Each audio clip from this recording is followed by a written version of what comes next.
అయితే దేవుడంటూ ఉన్నాడు. క్రిస్మస్ అంటే ఇవ్వడం అని దేవుడు జ్ఞాపకం చేస్తే, క్రిస్మస్‌లో ఉన్నటువంటి ప్రేమను మనం అనేకులకు పంచవలసి ఉన్నది. క్రిస్మస్‌లో ఉన్నటువంటి విశ్వాసమును అనేకులకు మనం పంచవలసి ఉన్నది. సహనమును అనేకులకు మనం చూపించవలసి ఉన్నది.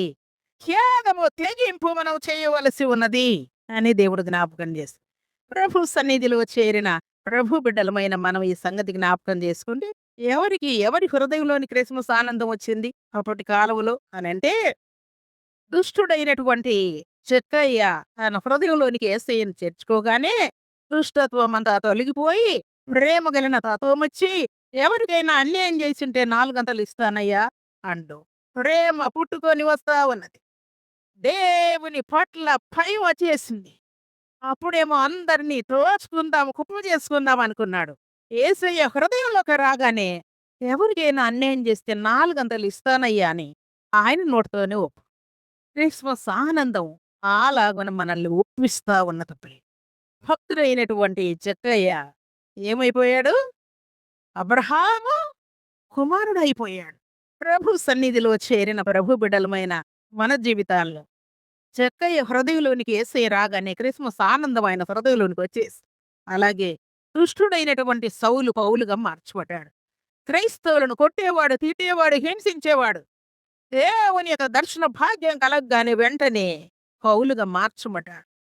నేను దుష్టున్నని అర్థమైపోయి, యేసయ్య నిజమైన దేవుడని అర్థమైపోయి, వెంటనే ఆయన హృదయంలోనికి క్రిస్మస్ ఆనందం వచ్చు.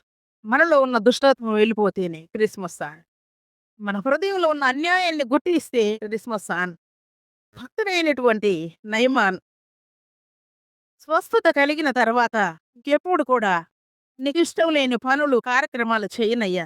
ఎప్పుడైనా నేను ఏదైనా వ్యతిరేకంగా చేస్తే దయతో క్షమించు అని దేవుణ్ణి వేడుకుంటూ స్వస్థత కలిగిన తర్వాత దేవుణ్ణి నీ హృదయంలోనికి చేర్చుకోవాలని దేవుడు ఈ శుభదినాన జ్ఞాపకం చేస్తాడు. క్రిస్మస్‌లో ఉన్నటువంటి సారమును, సత్యమును గ్రహించాలని దేవుడు జ్ఞాపకం చేస్తాడు.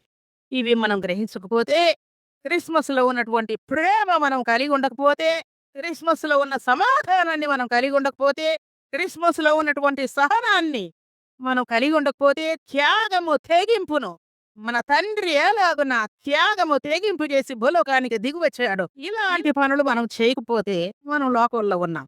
లోకంలో ఉన్నవారు క్రిస్మస్ వస్తే ఏం చేస్తారు చెప్పండి?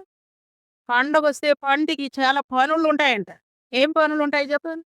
మేత మేయడము, తినడమే తినడం. ఇంక దానికి హద్దు, పొద్దు ఏముండదు.